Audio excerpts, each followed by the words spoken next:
আসসালামু আলাইকুম ওয়া রাহমাতুল্লাহি ওয়া বারাকাতুহু। আলহামদুলিল্লাহি রাব্বিল আলামিন, আসসালাতু ওয়াসসালামু আলা আশরাফিল আমবিয়াই ওয়াল মুরসালিন ওয়া আলিহি ওয়া আসহাবিহি আজমাইন। আম্মা বা'দু ফাআউযু বিল্লাহি মিনাশ শাইতানির রাজীম। বিসমিল্লাহির রাহমানির রাহিম।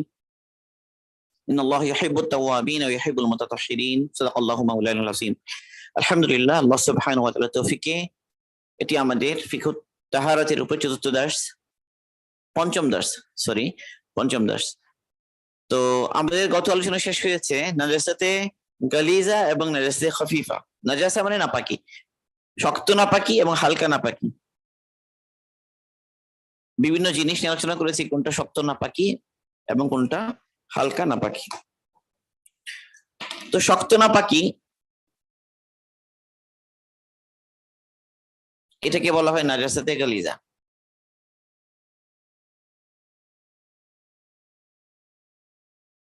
যেমন প্রবাহিত রক্ত, মানুষের মলমূত্র ইত্যাদি, মনি। এরপরে হালকা নাপাকি,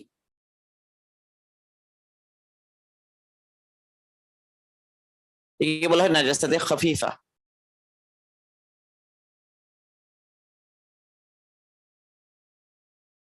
নাজাসাতে গালিজা এবং নাজাসাতে খফিফা। এর মধ্যে একটা বিষয় বোঝার যে নাপাকির একটা পরিমাণ আছে যেটা মাফ। মাফ মানে কি? মানে যেটা আসলে দূর করা কঠিন, দূর করা কষ্টকর, এই ধরনের একটা পরিস্থিতি হয়। তো যতটুকু মাফ, এই যতটুকু মাফ বলতে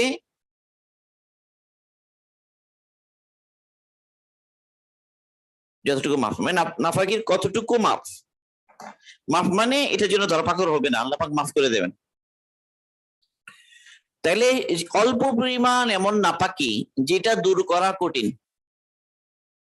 যেটা দূর করতে গেলে কষ্টের সম্মুখীন হবে, কষ্ট হয়ে যাবে। তাহলে সহজ করার জন্য ইসলাম তো আসলে সহজ দিন। আদ-দীনু ইউসরুন, আদ-দীনু ইউসরুন।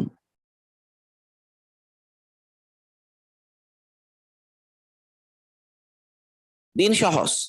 কোরআনে পাকে আল্লাহ পাক বলেছেন, ইউরিদুল্লাহু বিকুমুল ইউসরা ওয়া লা ইউরিদু বিকুমুল উসরা। আল্লাহ পাক তোমাদের জন্য সহজ করতে চান, কঠিন করতে চান না। আল্লাহ পাক তোমাদের জন্য সহজ করতে চান, কঠিন করতে চান না। ইন্নাল্লাহা ইউরিদুল ইউসরা, আল্লাহ পাক সহজ করতে চান। ওয়া লা ইউরিদুল উসরা, আল্লাহ পাক কঠিন করতে চান না। ইন্নাল্লাহা ইউরিদুল, আল্লাহ পাক সহজ করতে চান, কঠিন করতে চান না। এবং ওমা জাআলা আলাইকুম ফিদ-দীনি মিন হারাজ, আল্লাহ পাক দ্বীনের মধ্যে কোনো হারাজ রাখেননি, সংকীর্ণতা রাখেননি। তো দিনকে আল্লাহ পাক সহজ করেছেন। লা ইউকাল্লিফুল্লাহু নাফসান ইল্লা উসআহা, আল্লাহ পাক সাধ্যের বাইরে, সামর্থ্যের বাইরে কোনো জিনিস চাপিয়ে দেন না। এগুলো কোরআনে পাকের আয়াত। তো এই সমস্ত আয়াতগুলো দ্বারা দিন সহজ এটা বুঝে আসে। তো দিন সহজ করার জন্য, দিন যে সহজ এটার জন্য আমাদের জন্য বেশি কষ্ট হয়ে না যায়, এই জন্য আল্লাহ সুবহানাহু ওয়া তাআলা অনেক ব্যাপারে আমাদেরকে ছাড় দিয়েছেন। তো এই কিভাবে নাপাকির ক্ষেত্রেও, পাক নাপাকির বিষয়েও কিছু বিষয় এমন আছে যে যে অংশটা দূর করা কষ্ট, ওগুলো দূর করতে গেলে কষ্ট হবে। সেটা যেমন ধরা যায় যে প্রস্রাবের ওই সমস্ত ছিটা যেটা হয়তো ভুলে, মানে আমাদের অজান্তে, আমাদের নজরের আড়ালে হয়তো কাপড়ে, শরীরে বা জায়গায় সেটা লেগে যেতে পারে। যেমন ধরা যাক যে মানে সুইয়ের ছিদ্রের মতো, মানে সুইয়ের মাথার মতো নাপাকি, সুইয়ের মাথা যেরকম ছোট ছোট একদম বিন্দু, সেই পরিমাণ প্রস্রাবের ফোঁটা এসে যাওয়া, থেকে যাওয়া, এটা অসম্ভব না, খুবই স্বাভাবিক, কারণ এগুলো চোখেও দেখা যায় না। তো এগুলো দূর করা যেহেতু কষ্ট এবং এগুলো থেকে বেঁচে থাকাও কষ্ট, তো এই জন্য আল্লাহ সুবহানাহু ওয়া তাআলা এগুলোকে মাফ করে দিয়েছেন। কিন্তু এর অর্থ এই না যে প্রস্রাব করার সময় ইচ্ছাকৃতভাবে আমরা ফোঁটা লাগাবো, তা না। সেটা ইস্তিনজার আদাবের মধ্যে আসবে। আজকে ইস্তিনজার আদাবও আমরা আলোচনা করবো। তাহলে একটা বললাম যেটা প্রস্রাবের ওই সমস্ত ফোঁটা যেটা আমাদের চোখের আড়ালে বা আমাদের নজরের দৃষ্টির অগোচরে আমাদের কাপড়ে, আমাদের তারপর কোন একটা জায়গায় পড়ে যায় এবং সেগুলো চোখে দেখাও যায় না, এবং শুয়ের মাথার মতো এত ছোট। হাসান বসরি রাহিমাহুল্লাহ উনি বলেছেন যে ওয়ামাই ইয়ামলিকু ইন্তিশারাল মা ইন্না লানারজু মিন রাহমাতিল্লাহ মা হুয়া আওসাউ মিন হাদা।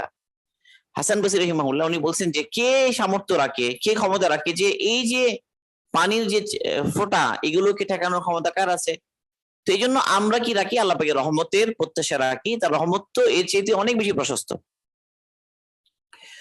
তাহলে এক নাম্বার বললাম যে প্রস্রাবের ওই ছিদ্র, ওই ফোঁটাগুলো যেগুলো শুয়ের মাথা বরাবর, এবং এগুলো আমাদের চুকের অজান্তে, আমাদের চুকের অগোচরে, সেগুলো অনেক সময় কাপড়ে, শরীরে বিভিন্ন জায়গায় লেগে যায়। সেগুলো প্রস্রাবের ফোঁটা, মানে নজরের অগোচরে যেগুলো লেগে যায়, যেগুলো লাগে। এক। দুই নম্বর হলো মাছি যে বসে বিভিন্ন জায়গায়, মাছি বসে আমাদের শরীরে, কাপড়ে, অথচ মাছি স্বাভাবিকভাবে সে নাপাকির উপর বসে, বিভিন্ন নাপাক জায়গায় সে বসে বসে এসে সেখান থেকে এসে আমাদের শরীরের বিভিন্ন জায়গায় সে এসে বসে যায়। এখন যদি স্বাভাবিকভাবে এই মাছি যে বসে, মানে মুসল্লির কাপড়ে মানুষের নামাজ পড়ার সময় এসে বসে যাচ্ছে, এখান থেকে তো ইয়া হওয়া কঠিন। এই জায়গা, এই সমস্ত ক্ষেত্রে তো পরহেজ করাটা অনেক কঠিন, সম্ভব হয় না। তো এগুলোকে শরিয়া কি করে দিয়েছে? মাফ করে দিয়েছে।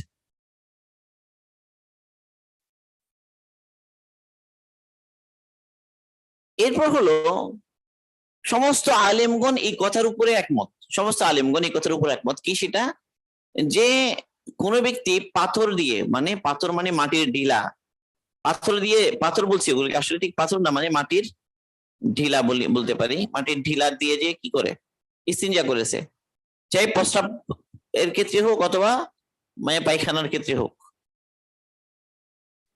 উভয় ক্ষেত্রে কি কি করেছেন ওলামা ইকরাম, যে যদি প্রস্রাব পায়খানা যে বের হওয়ার জায়গা থেকে বেশি বেশি অতিরিক্ত বাইরে কি হয়ে না যায়, প্রসারিত হয়ে না যায়, বিস্তৃত হয়ে না যায়, তাহলে মাটির ডিলা ইউজ করে বা টয়লেট টিস্যু ইউজ করে বা কোনো কাপড় ইউজ করে যদি সেগুলোকে মুছে ফেলে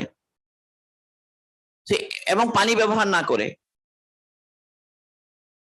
এই অবস্থায়ও সে কি করতে পারবে? নামাজ পড়তে পারবে, তার নামাজ শুদ্ধ হবে।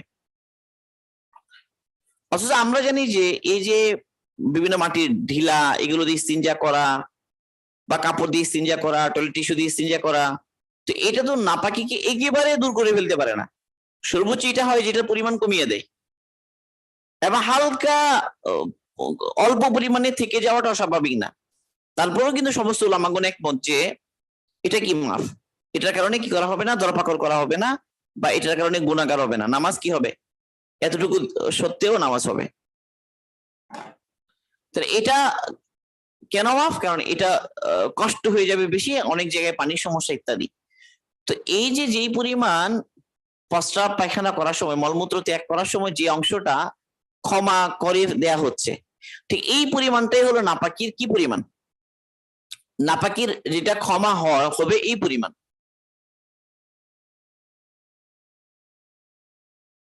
সাধারণত ওই ক্ষেত্রে মানে মলমূত্র ত্যাগ করার সময়ে ওই যে বের হওয়ার যে জায়গা, মলমূত্র বের হওয়ার যে জায়গা, ওই জায়গা থেকে যদি এক দেড়হাম পরিমাণ, কি এক দেড়হামের কম এরিয়া যদি সে কি করে মানে বিস্তৃত না হয়, বিস্তৃত হলেও এক দিরহামের ভিতরেই, এক দিরহামের কম, তাহলে সেটা মাফ। তাহলে এক দিরহাম পরিমাণ যদি শক্ত নাপাকি হয়, ওজন এক দিরহামে যতটুকু ওজন, সেই ওজনের নাপাকি মাফ। আর যে তরল হয় এক দিরহাম, এটা যতটুকু জায়গা দখল করে ততটুকু জায়গা মাফ।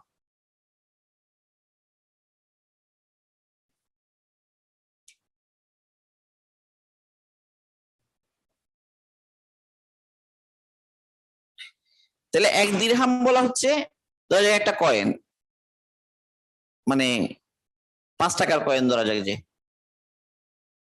5 টাকার একটা কয়েন যত জায়গা দখল করে অতটুকু জায়গা, এটা মাফ। আর যদি শক্ত নাপাকি হয় তাহলে এইটার ওজন পরিমাণ মাফ। এটা একটা আইডিয়ার বিষয় আর কি, এটা একটা মানে আইডিয়া করার বিষয়।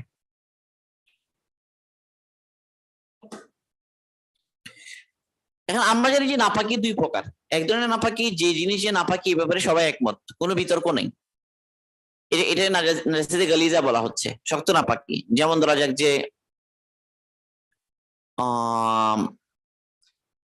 শরাব, শরাব মানে যেটা ইয়ে দিয়ে বানানো হয়েছে, আঙ্গুর দিয়ে বানানো হয়েছে, অথবা যে সমস্ত প্রাণীর যেমন মানুষের প্রস্রাব, এরপরে মানুষের পায়খানা, এগুলো এবার প্রবাহিত রক্ত ইত্যাদি, তো এগুলোর জন্য 1 দিরহাম পরিমাণটা মাফ। কিন্তু কতগুলো আছে যে নাজাসাতে খফিফা, যেমন যে সমস্ত পাখির গোশত খাওয়া হয় না সেই সমস্ত পাখির বিষটা, এটা নাজাসাতে খফিফা। যে সমস্ত পশুর গোশত খাওয়া হয় সেগুলোর প্রস্রাব, এটা নাজাসাতে খফিফা, হালকা নাপাকি। সেগুলোর ক্ষেত্রে একটা কাপড় বা শরীরের একটা অঙ্গের 4/1 একটা কাপড়ের 4/1 অথবা একটা শরীরের 4/1, শরীরের একটা অঙ্গের 4/1, এর কম যদি হয় এটা মাফ, এর বেশি হলে দোয়া লাগবে। কম হলে মাফ, বেশি হলে দোয়া লাগবে।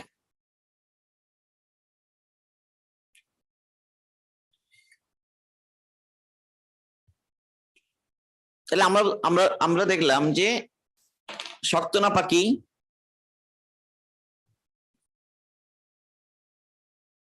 দিরহাম পরিমাণ হলো কি মাফ, আর হালকা নাকি ক্ষেত্রে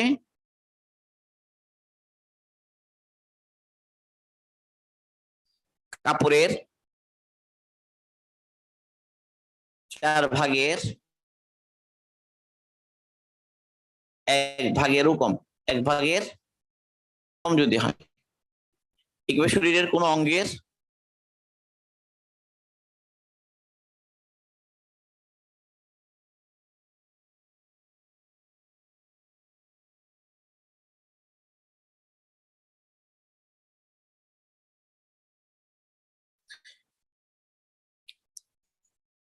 এতটুকু হলে মাফ।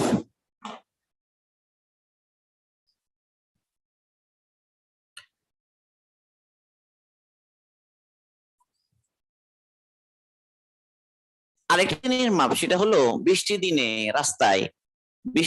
রাস্তায় যে ওই কাদা জমে, ফলে হাঁটার সময় বা চলাফেরার সময় ওখান থেকে পানির ছিটা শরীরে আসতে পারে, কাদার ছিটা শরীরে আসতে পারে, চলার সময় কাপড়ে এসে যেতে পারে। তো সেগুলোতে নাপাকি আছে কিনা আমরা একিনের সাথে জানি না, নিশ্চিতভাবে জানি না। যদি মূল নাপাকি দেখা যায়, মূল নাপাকি যদি আসলে দেখা যায়, যেটা আসলে নাপাকি এরকম জিনিস দেখা গেলে তো এটা তো নাপাক সন্দেহ ছাড়া। কিন্তু যতক্ষণ ওই কাদার মধ্যে নাপাকি নিশ্চিতভাবে জানা না আছে, ততক্ষণ পর্যন্ত যা লাগবে এই সব ছিটাগুলো মাফ। তাহলে আরেকটা মাফ পেলাম আমরা, বৃষ্টির দিনে কাদা।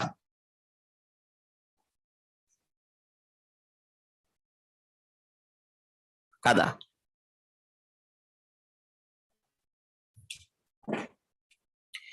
এই হলো না মাপ মাপ। এখন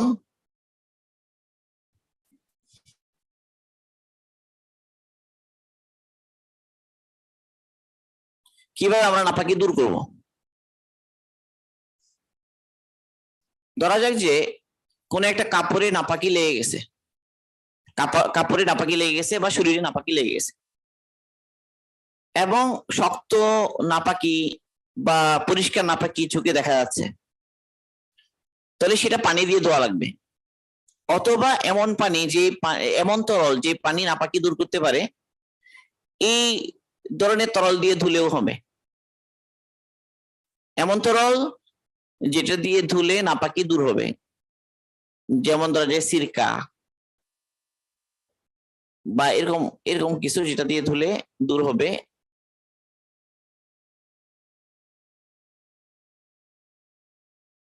তো ওইরকম জিনিস দিয়ে ধুলেও কি হয়ে যাবে, ধুয়ে যাবে, যদি মূল জিনিসটা চলে যায়। মূল জিনিসটা চলে গেছে, কিন্তু তার প্রভাব বা আসর, ভিনেগার, সিরকার ভিনেগার একই জিনিস আর কি, তার ওই নাপাকির আসর কিন্তু যাচ্ছে না। পানি দিয়ে হাজার চেষ্টা করেও আর পানি দিয়ে ওই আসরটা যাচ্ছে না, হয়তো একটু গন্ধ থেকে যাচ্ছে, অথবা একটা রং থেকে যাচ্ছে, এটা যাচ্ছে না, কিন্তু মূল নাপাকি চলে গেছে, যেটা যাওয়া সম্ভব না। তাহলে সেটা দূর না হলেও এটা পাক হয়ে গেছে, ধরা হবে। ধরা যাক যে পানি দিয়ে দুলে যাবে না, কিন্তু সাবান দিয়ে দুলে চলে যাবে। তারপর নাপাকি থেকে পাক হওয়ার জন্য সাবান দিয়ে ধোয়াটা কি নয়, জরুরি নয়। জাস্ট পানি ইউজ করেছে, পানি দিয়ে আর যাচ্ছে না, খালেস পানি দিয়ে। তাহলে এরপরে যদি আসর একটু বাকিও থাকে, কোনো সমস্যা নেই। এগুলো অনেক হাদিস আসছে। আবু হুরায়রা রাদিয়াল্লাহু তাআলা এক হাদিস riwayat করেছেন, ফান আবি হুরায়রা রাদিয়াল্লাহু আনহু আন্না খাওলাতা বিনতা ইয়াসার আতাত النبي صلى الله عليه وسلم فقالت يا رسول الله ليس لي الا ثوب واحد وانا احيد فيه قال فاذا طهرت فاغسلي موضع الدم ثم صلي فيه قلت يا رسول الله ان لم يخرج اثره قال يكفيك الماء ولا يضرك اثره। আবু হুরায়রা রাদিয়াল্লাহু আনহু হাদিসটা বর্ণনা করছেন, তিনি বলেছেন খাওলা বিনতে ইয়াসার তিনি রাসূলের কাছে এলেন, এসে বললেন হে আল্লাহর রাসূল, যে আমার তো একটাই কাপড়, তো অনেক সময় এটাতে আমার হাইজে রক্ত লেগে যায়।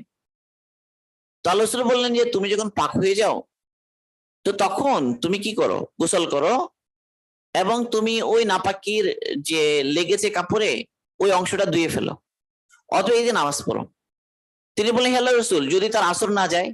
আল্লাহ রাসূল বললেন পানি দিয়ে ধুয়ে ফেলা যথেষ্ট হবে, আসর কোনো ক্ষতি করবে না।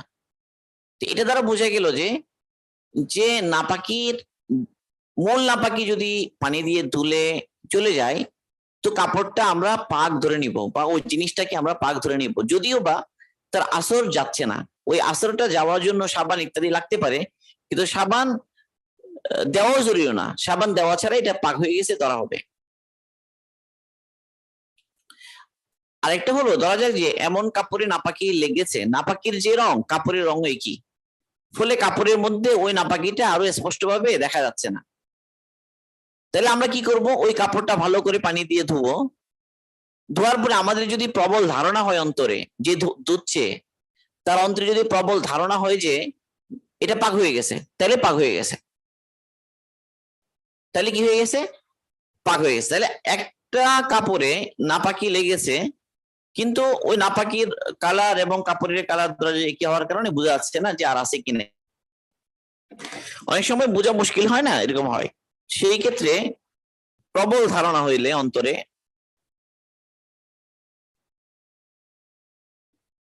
মানে পাক হয়ে গেছে এমন প্রবল ধারণা হলে এটাকে পাক ধরা হবে। এখন প্রবল ধারণা সাধারণত কখন হয়, এটা একটা বিষয়। বলা হয় যে প্রবল ধারণা হবে সাধারণত 3 বার ধুলে।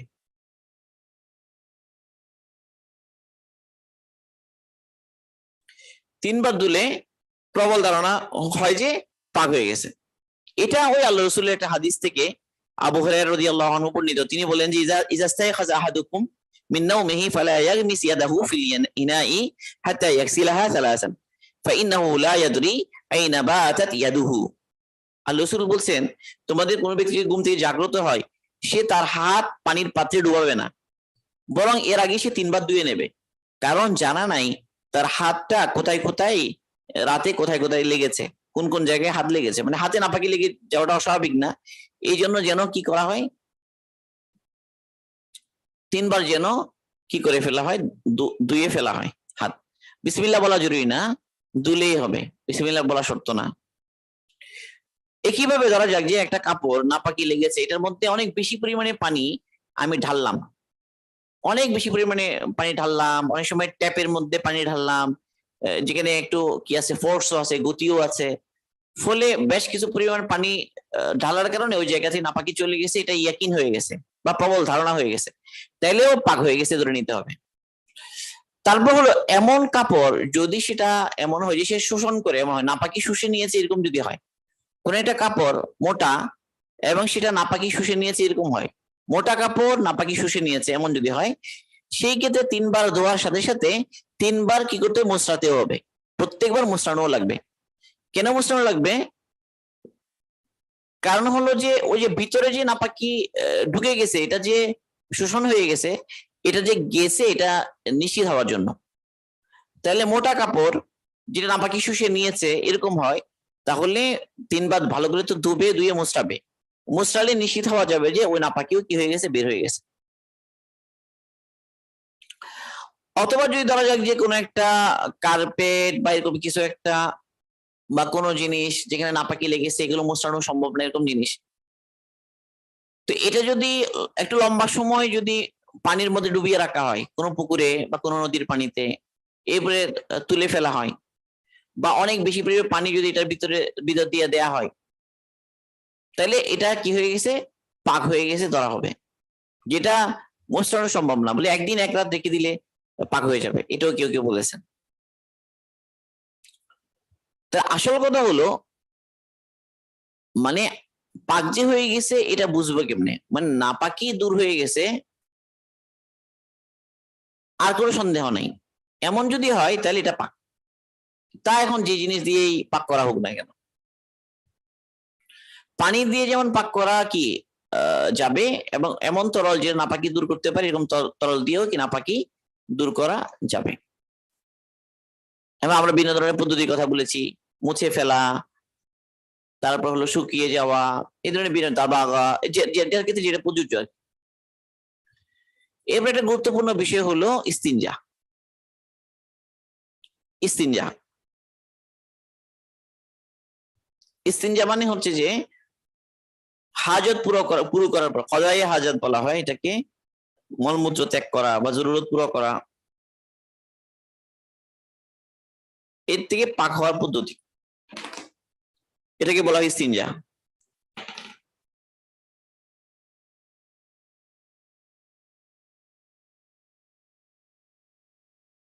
ইস্তিনজা তো ইস্তিনজা এটা হলো শরীর থেকে নাপাকির দূর করা আর কি, নাপাকির আশ্রয় যেটা এটা যেন দূর হয়ে যায়, এটা সুন্নতে মুআক্কাদা। তাহলে মলমূত্র ত্যাগ করার পর ইস্তিনজা করাটা সুন্নতে মুআক্কাদা।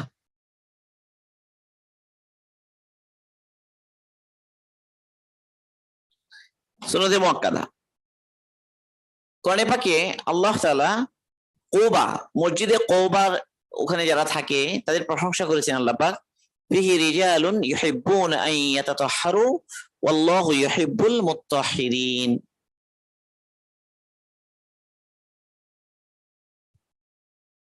সূরা তওবা আয়াত 108। সূরা তওবা 108 নম্বর আয়াতে আল্লাহ সুবহানাহু ওয়া তাআলা প্রশংসা করেছেন,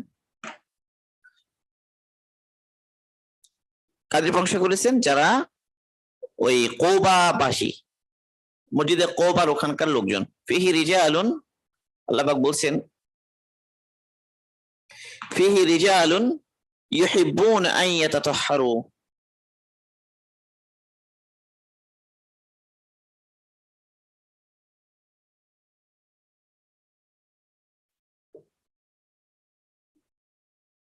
ইউহিব্বুনা আন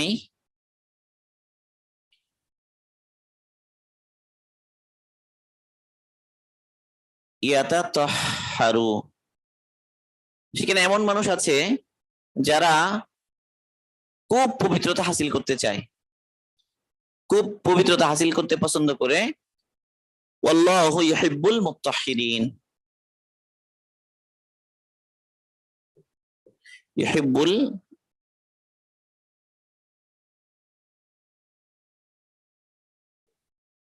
মুত্তাহহিরিন,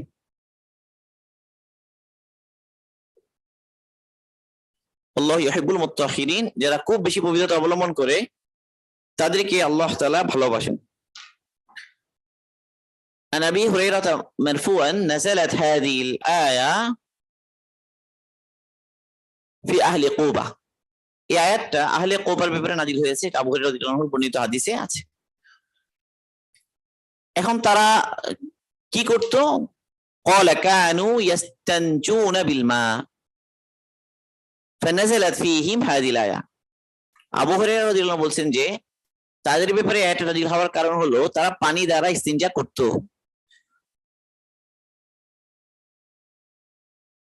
তাফসীরে তাবারীর মধ্যে এসেছে যে তারা পানি এবং হাজার পাথর এই দুইটাকে মিলাতো, দুইটা দিয়ে ইস্তিনজা করতো, মানে পাথর ব্যবহার করে আবার পানিও ব্যবহার করতো। যাই হোক, তাহলে বোঝা গেল যে ইস্তিনজা করার জন্য আমরা তিনটা বিষয় পেলাম। এক হলো যে মাটির ঢিলা, ঢিলা কুলুক বলা হয় এগুলোকে,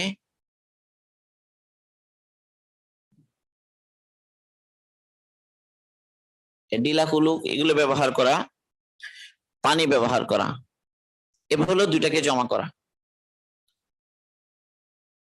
মাটির ঢিলা কুলুক এগুলো ব্যবহার করা যেতে পারে, এর সাথে আরো কিছু জিনিস যেমন কাপড়, কাপড়ে কোনো ন্যাকড়া, তারপরে টিস্যু পেপার, এগুলোকে ইউজ করা যায়। এগুলো দিয়েও মুছে ফেললে হয়ে যাবে, অথবা শুধু পানি ব্যবহার করলে হবে, অথবা দুইটা মিলানো, সেটা সবচেয়ে উত্তম। তাহলে সবচেয়ে উত্তম হলো দুইটাকে মিলানো, কারণ দুটাকে মিলালে তো কেবল নাপাকি যাবে না, নাপাকি আস্ত শুদ্ধ চলে যাবে না, নাপাকি কমে আসবে না, বরং একদম দূর হয়ে যাবে ইনশাল্লাহ।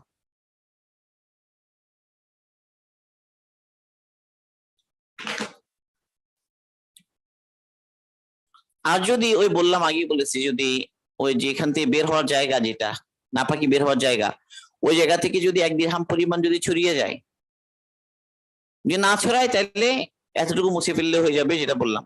আর যদি যতটুকু পরিমাণ মাফ তার চেয়ে বেশি হয়, তাহলে গোসল দোয়াটা ওয়াজিব হবে, দোয়াটা ওয়াজিব হবে। এবং যদি 1 দিরহামের বেশি হয়ে যায় ফরজ হবে দোয়া, এবং ইস্তিনজা করা ফরজ হবে তখন।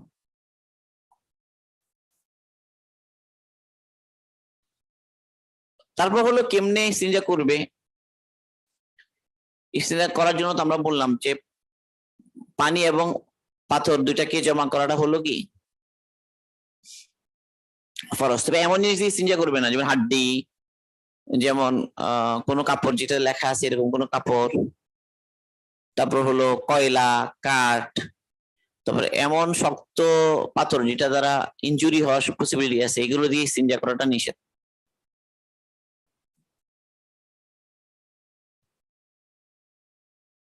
এটা দিয়ে ইস্তিনজা করা নিষেধ।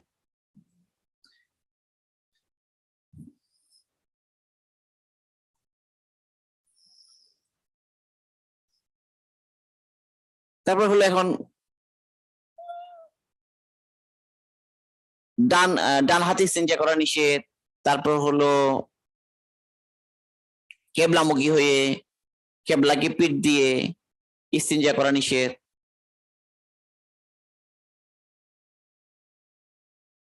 তারপর হলো 3 বার বা বেজোর সংখ্যায় ব্যবহার করাটা মুস্তাহাব আর কি, বেজোর সংখ্যায় পাথর ব্যবহার করাটা মুস্তাহাব।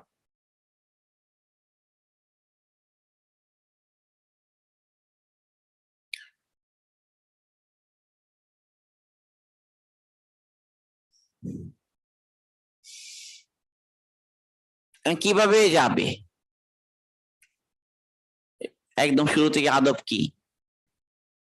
তারা কেবলার দিকে ফিরে করবে না, কেবলাকে পিঠ দিয়ে করবে না, দাঁড়িয়ে করবে না, বসে করবে।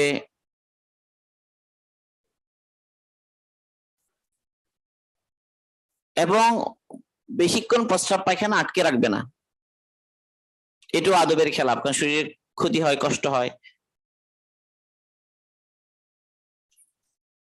বাইতুল খালা বলে যেখানে মানুষ ইস্তিনজা করে, ওখানে যাওয়ার আগে, বাইতুল খালাতে প্রবেশের আগে সে এমন কোন আংটি ব্যবহার করে যেন আল্লাহর নাম আছে, রসুলের নাম আছে, এগুলো খুলে যাবে।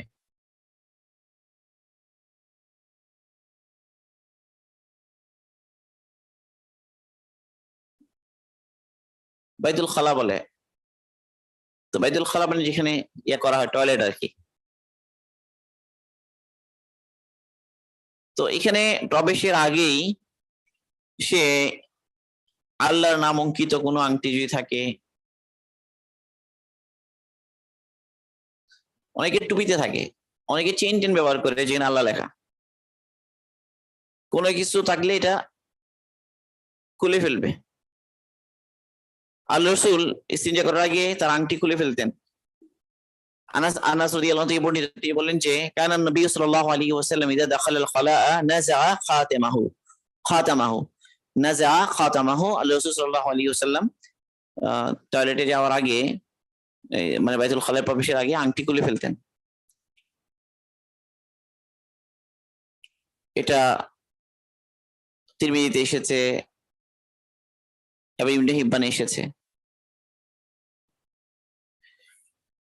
ঢোকার আগে বিসমিল্লাহ বলবে এবং দোয়া আছে, আল্লাহুম্মা ইন্নী আউযু বিকা মিনাল খুবুসি ওয়াল খাবাইস। দোয়া মুখস্থ করব, আমরা দোয়াগুলো সবাই মুখস্থ করব। বিসমিল্লাহ বলা এবং দোয়া পড়া, আল্লাহুম্মা ইন্নী আউযু বিকা মিনাল খুবুসি ওয়াল খাবাইস।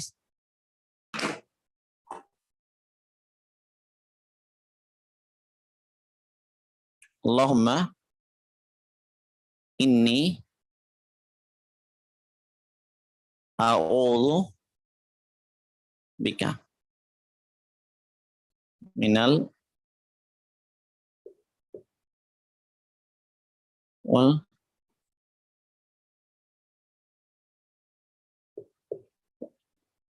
আল্লাহুম্মা ইন্নী আউযু বিকা মিনাল খুবুসি ওয়াল খাবাইসি।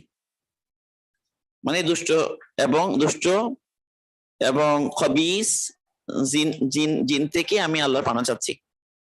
আল্লাহ, আমি আপনার কাছে পানা চাচ্ছি। বিসমিল্লাহ বলা এবং আল্লাহুম্মা ইন্নী আউযু বিকা মিনাল খুবুসি ওয়াল খাবাইস, এই দোয়াটা পড়া। আর যদি কোনো খোলা জায়গায় করে, তাহলে সে কাপড় তোলার আগেই মানে আওরা মানে হলো লজ্জাস্থান বা সতর মুক্ত করার আগেই সে কি করবে, ইয়া করবে, দোয়াটা পড়বে। আর আল্লাহ রাসূল বলেছেন বিসমিল্লাহ বললে জিনের চোখ এবং বনি আদমের আওরাতের মধ্যে পর্দা হয়ে যায়। عن علي رضي الله عنه مرفوعا ستر ما بين أعين الجن وعورات بني آدم إذا دخل أحدهم الخلاء أن يقول بسم الله। বনি আদম যখন বাইতুল খালায় প্রবেশের আগে যখন সে বিসমিল্লাহ বলে, তখন তার লজ্জাস্থান এবং জিনের যে চোখ এর মাঝখানে পর্দা পড়ে যায়। এই জিনিসটা সবসময় কাপড় খোলার ক্ষেত্রে খেয়াল রাখা উচিত। গোসল করার সময় যখন কাপড় পরিবর্তন করি, এমনিতে যখন কাপড় পরিবর্তন করি, বা অন্য কোনো প্রয়োজনে যখন কাপড় খুলতে হয়, তখন সবসময় বিসমিল্লাহ বলার কথা মনে রাখা। এই জন্য বিসমিল্লাহ বলে পর্দা হয়ে যায়। প্রথমে বাম পা দিয়ে প্রবেশ করা, পরে ডান পা ঢুকানো। ঢোকার সময় বাম পা আগে, আর বের হওয়ার সময় ডান পা আগে। আরেকটা হলো, খুব বেশি আগে সদর খুলে ফেলবে না, বরং নিচের দিকে নামার সময় সদর খুলবে এবং সদর অতটুকু খুলবে যতটুকু লাগে প্রয়োজন, অতিরিক্ত বেশি সদর খুলে ফেলবে না। কতগুলো জায়গায় ইস্তিনজা করা নিষেধ, যেমন পানিতে, জারি পানি হোক বা স্থির পানি হোক, তারপর হলো কোনো নদীতে, হাউজে, কোনো কূপে, তাই না, এই গাছের নিচে, ফলবান বৃক্ষের নিচে, তারপর হলো কোনো শস্য ক্ষেত্রে, তারপর হলো মানুষের চলার রাস্তায়, যেখানে মানুষ জমা হয় এরকম জায়গায়, এই সবগুলোতে ইস্তিনজা করা নিষেধ। মানে ইস্তিনজা করার জন্য জরুরত পুরো করার জন্য প্রাকৃতিক ডাক এটা সারা দেওয়ার জন্য এমন জায়গা নির্বাচন করা যেটা মানুষের কষ্ট না হয়। আল্লাহ রাসূল বলেছেন যে 2 লানতকারী জিনিস থেকে তোমরা আল্লাহর কাছে পানা চাও। 2 লানতকারী জিনিস থেকে তোমরা বেঁচে থাকো। ইত্তাকুল লাআনিন। আল্লাহ রাসূল কে যখন এটা বললেন, তখন তারা বলল যে কি জিনিস এগুলো? আল্লাহ রাসূল বললেন যে মানুষের চলার পথে অথবা গাছের ছায়ায় কি করে, প্রস্রাব করে, বা এই ধরনের জায়গায় তারা এই কাজ সারে আর কি। এগুলো থেকে বিরত থাকা। পানির কথা বললাম। এর হলো মানে বাতাসের প্রবল গতি যেদিকে, তার বিপরীতে ইস্তিনজা না করা। কারণ গায়ে প্রস্রাবের ছিটা বেশি পড়বে। নিচ থেকে উপরের দিকে না করা, মানে উপর থেকে নিচের দিকে হয়, সেই জন্য ছিটা না লাগে, এগুলো খেয়াল করা। গর্তের ভিতরে কোন একটা গর্তের ভিতরে ইস্তিনজা করা নিষেধ। কারণ হলো ওখান থেকে কোনো ক্ষতিকর বের হয়ে তাকে কামড়াতে পারে। এবং কথা বলাটা মাকরুহ। ইস্তিনজা করার সময়ে প্রাকৃতিক যে প্রয়োজন হাজত পূরণের সময়ে কথা বলাটা মাকরুহ।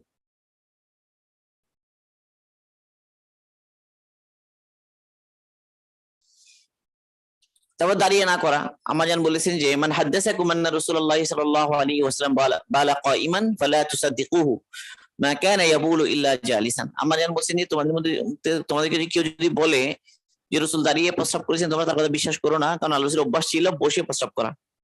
হ্যাঁ, কোন কোন বর্ণনায় আল্লাহ রাসূল দাঁড়িয়ে প্রস্রাব করেছেন এটা আছে, যেমন মুগিরা ইবনে শুবার রাদিয়াল্লাহু আনহু এটা রিওয়ায়াত আছে। তো এটা হলো ওযরের কারণে করেছেন, অথবা এরকম করা যে কোনো প্রয়োজন মুহূর্তে জায়েজ, সেটা বোঝানোর জন্য করেছেন। কিন্তু আল্লাহ রাসূলের অভ্যাস হলো বসে কি করা, ইস্তিনজা করা। পুরুষ মানুষের জন্য জরুরি প্রস্রাব করার সময়ে ভালো করে ইস্তিবরা করা। ইস্তিবরা মানে প্রস্রাবের ফোঁটা থেকে কি হওয়া, মুক্ত হওয়া, মানে এটা নিশ্চিত হওয়া যে আর প্রস্রাব বাকি নাই। এটা পুরুষের জন্য জরুরি। কেন এই কথাটা? কারণ হলো পুরুষের যে মূত্রনালী ইউরেথ্রা, সেটা 18 থেকে 20 সেন্টিমিটার লম্বা।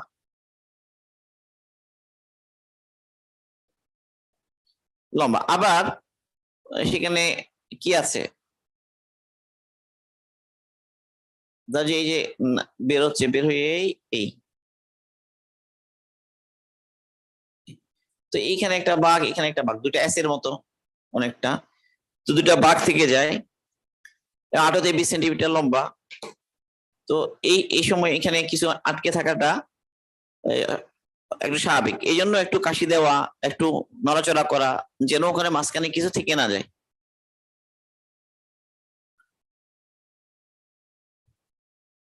তো এখানে আবার অনেকের কি হয়ে যায়, ভুল হয়ে যায়, পারাবাড়ি করে ফেলে বেশি।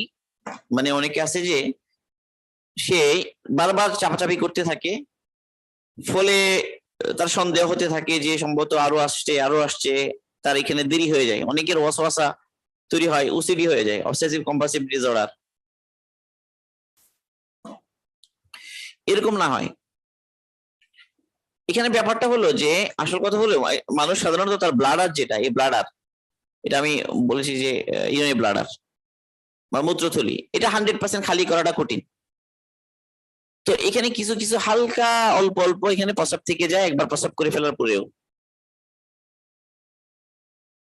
এটাকে রেসিডুয়াল ভলিউম বলা হয়। এই পরিমাণ প্রস্রাব থেকে যায়, হালকা থেকে যায়, অল্প। তো এইগুলো পুরোপুরি কি করা, বের করে ফেলাটা কঠিন। তো এই জন্য যেটা করা দরকার যে অতিরিক্ত চাপাচাপি না করা। এখানে কিছু, এখানে যে গেট আছে, গেটের মধ্যে এখানে কি আছে, একটা হলো নিজে খুলে, আরেকটা হলো সে ইচ্ছে না করলে আর খুলবে না। তো চাপাচাপি করলে এখান থেকে বারবার আসতে থাকবে, ফলে তার মনে হবে, তার ইতমিনান হবে না, তার মনে হবে যে আরো আসবে, আরো আসছে, আরো আসে, ফলে তার অনেক সময় লেগে যাবে। আসল কথা হলো যে এই যে ইস্তিবরা বা কাশি দেয়া, একটু নড়াচড়া করা, একটু উঠা বসা করা, এটার উদ্দেশ্য এতটুকু যে এই এরিয়াতে যেটা কোনো প্রস্তাবে 2-1 ফোঁটা থেকে যদি বের হয়ে যায় সহজে, এই জন্য। তাহলে হালকা কাশি দেওয়া, একটু উঠা বসা করা, সাধারণ জোয়ানদের এত সময় লাগে না, হালকা নড়াচড়াই হয়ে যায়। একদম যে 40 কদম হাঁটতে হবে, 70 কদম হাঁটতে হবে, এগুলো জরুরি না। এটা জরুরি যে একটু কাশি দেয়া, একটু অ্যাবডোমিনাল প্রেসার বাড়ানো, যেন এখানে কিছু থাকলে এগুলো যেন বের হয়ে যায়। এগুলো কথা মহিলাদের জন্য তা জরুরি না, কারণ তাদের সর্বোচ্চ 4 সেন্টিমিটার লম্বা, বা এই ধরনের কোনো ঝামেলা নেই।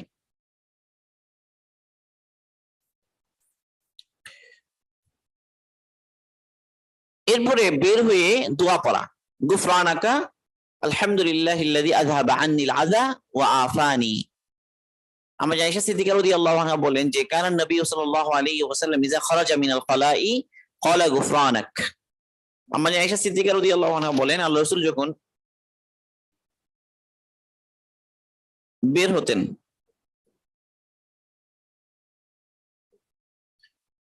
বাইতুল খালা থেকে, তখন গুফরানাক বলতেন।